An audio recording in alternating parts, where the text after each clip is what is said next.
What's up guys, it's Asian Power. Thank you so much for joining me for another video.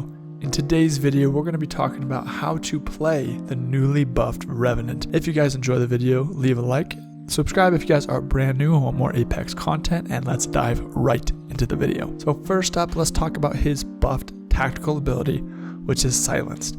Now that you have two silenced abilities at your disposal, you can use them in more ways than before. And I'm not going to dive into all of the details of what was buffed.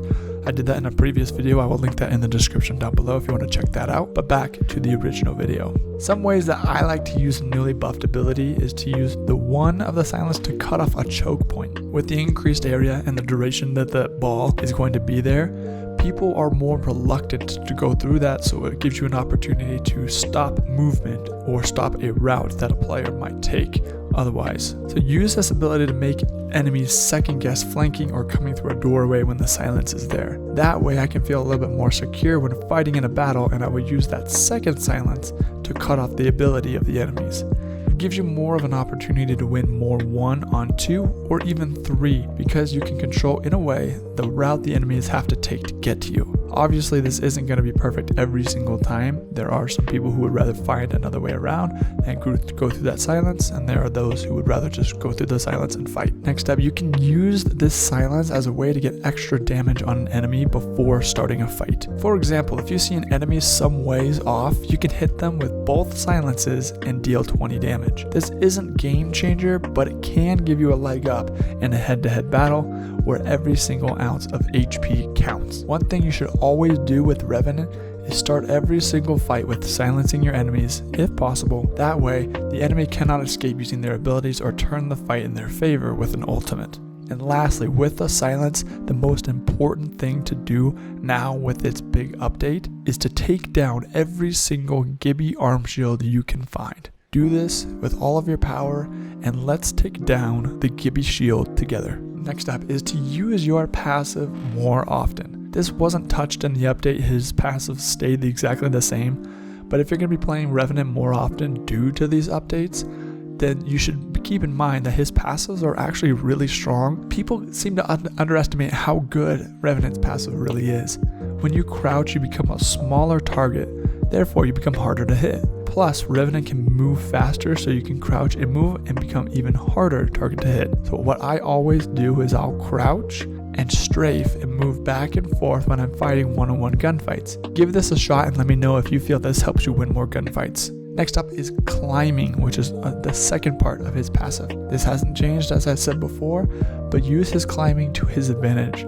Look at buildings differently and find new ways to flank and get the better position. He can climb faster and higher than any single legend, so keep that in mind and use that to your advantage when you are going into a building, or if you need to scale some rocks, definitely keep that in mind. And lastly, Revenant's Death Totem.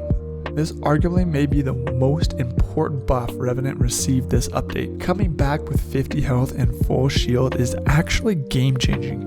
The correct way to use this totem is to first hide the totem in a secure location as previously. That's always a good rule of thumb. Activate it and then rush the team. This is what I do. Depending on how much damage I put into a player or a team will determine if I push or heal after getting sent back to the totem. If I knock off shield off an enemy and end back up at the totem, I will rush the player because I know I have more overall health than the enemy.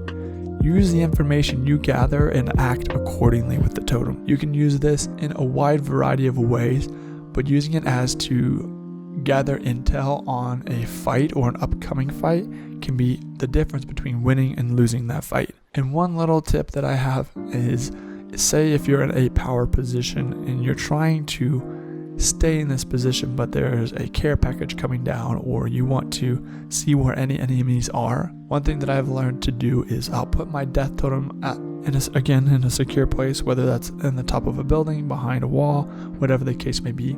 Let my teammates stay there and guard it. I will activate it, run down to the care package, or run down to the area that I want to see if there's anybody there, and then I can either gather the loot or gather the intel, and then if I get shot and die, I'll come back to the totem full health and I can play it from there. Or I'll gather the loot and be able to come back safe and sound. You can use it as a wraith portal in a way, just another creative way that you can use a totem. Alright guys, that's going to wrap it up today for this quick video on Revenant and how to become a better Revenant player and just to learn his abilities more thoroughly. Hope you guys do enjoy. Again, leave a like on the video if you enjoyed, subscribe, and we will see you in the next video. Peace.